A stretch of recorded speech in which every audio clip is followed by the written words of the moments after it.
try to win the series against Denver, but as long as one of those 8 is Terrence Shannon, whew, you're okay. 57-50 is the Minnesota lead over the Nuggets.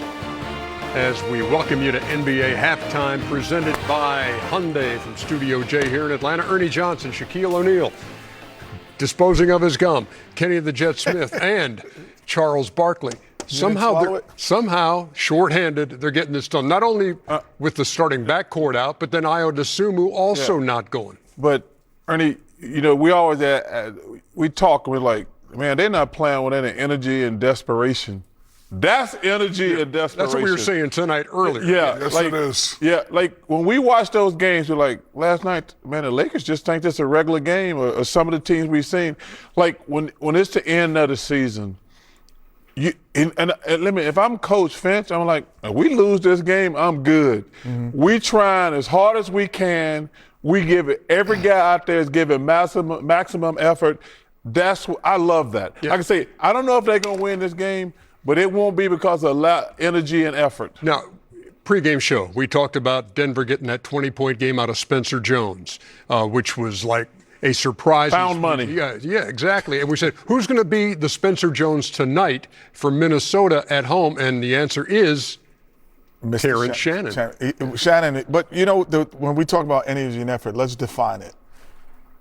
First to the ball, deflections, first to the floor. And if you have those, then you have effort. Oh, nobody's coming today. Nobody's coming today.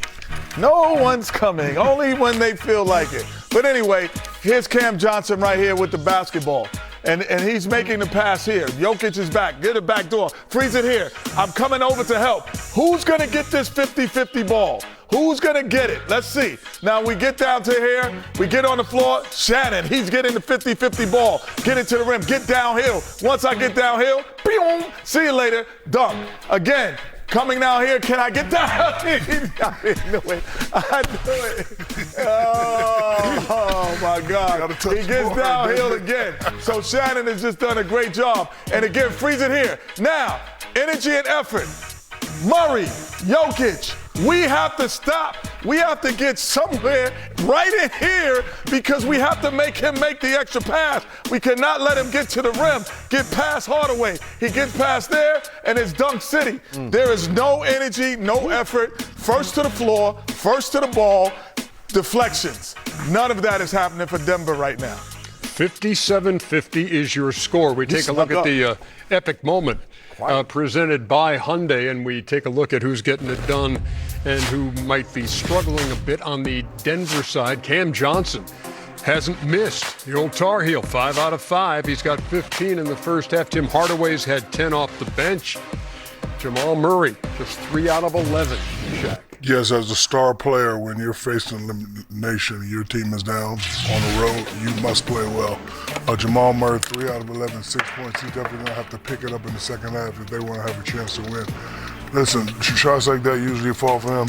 He's struggling. Like Minnesota's doing a great job of making it really tough for him, but he's missing a lot of chippies. But again, Joker with 9 points, Jamal 3 for 11, 6 points. That's definitely not going to get it done against an energetic Minnesota team. However, there's still another half of basketball to play, and we know Jamal is a player that plays well in spurts. So if he can pick it up and the Joker can pick it up, I still like that chances. And if you look at, it's been a perfect, if you're Coach Adam and you're like, my role guys doing their job. My 2 best players are the guys who aren't doing their job.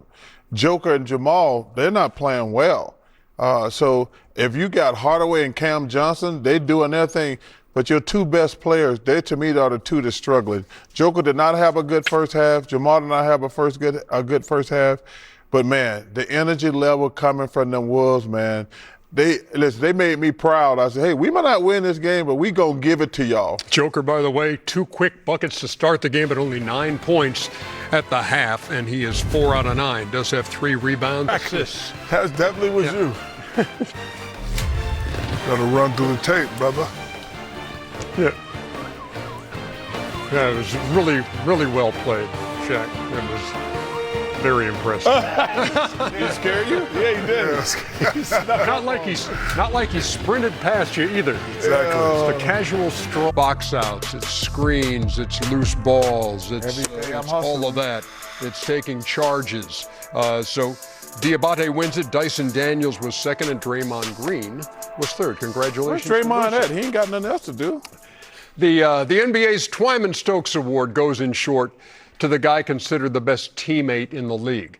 The foundation for the honor is the special relationship between Jack Twyman and Maurice Stokes, teammates in the late 1950s. Stokes suffered a head injury in the final game of the 57-58 season. It eventually left him paralyzed. Not only was Jack Twyman there for him, he became his legal guardian. Now that's a teammate. Each year, 12 finalists are nominated by league executives. Each should be saluted here for being nominated. Current NBA players then vote, and the winner of the Twyman Stokes Award was named yesterday, and it's a pleasure to have him on the show tonight. 18-year veteran DeAndre Jordan of the New Orleans Pelicans.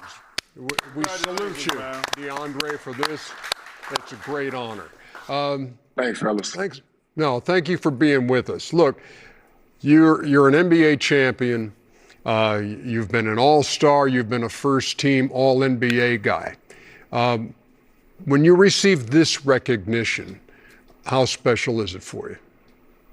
Well, I mean, first off, I think I want to thank my teammates and, my peers around the league. But I think it's awesome because it just shows after all the individual accolades, the collective accolades as a team, after 18 years, I'm still able to have an impact on and off the floor for not only my teammates, but my peers in the league. So I think that's the coolest thing about this award.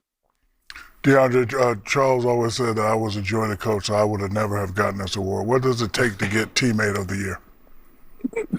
Honestly, man, that's a really good question. I think it's for me, it's I was able to kind of reinvent myself a little bit. Obviously, Father Time is undefeated, and I've been able to be on some great teams with some great players, and I've had the prime of my career in those great days. But I think now just being able to have an impact and affect the game as much as I can, whether I'm playing, whether I'm cheering guys on, whether I'm coaching from the bench, being able to have that impact and pour that into the next generation while still being competitive, I think is a big thing. DeAndre, what's your handicap right now? You want to ask me that on live television? That's not very fair. I'm a 19. Go ahead and lie like he be like. 19? It's only 18 damn holes. I broke it 90 once. I shot 95 the other day. I'm working my way down. Okay. DeAndre, when you're making first team All-NBA, can you be the same teammate that you are when you're not playing as much? Ooh, it's tough at the beginning.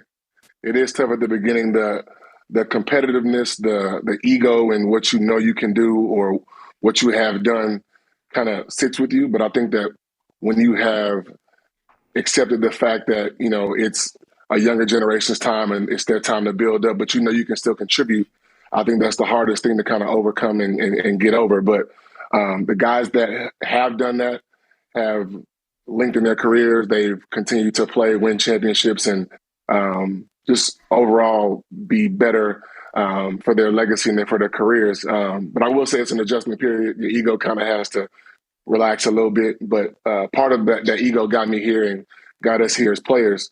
So it's just a way to be able to harness that and use it in the right ways. DeAndre, I've been knowing you for a long time, and I guarantee you those books over your left shoulder, you have not read one of those books over your left shoulder. I know that for a fact. They look good, though. Hey, listen, Doctor O'Neal, I'm working on my degree right now, so soon it'll be Dr. Jordan, okay? Again, I want to go back to, I believe you read the books, but I think that if you're talking about a young team like the Pelicans and the biggest name on that team is Zion, what advice? You were super athletic. You stayed in great shape. That was one of the things that you could say you prided yourself on. How do you relay this message to a young guy who struggled at the same things that you were great at? Well, I mean, first off, I will say "were" is kind of crazy, Kenny. Um, but I think it's for him. I think Zion is such an extreme talent. He is a guy that can change the game when he's healthy.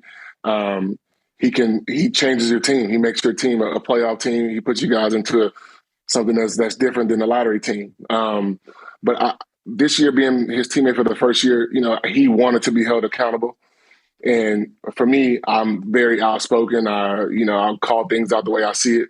So I was able to have that relationship with him and that honesty with him early, and he responded to it well. You guys know this. Some guys don't want that honesty. Some guys want to cruise through it at being superstars.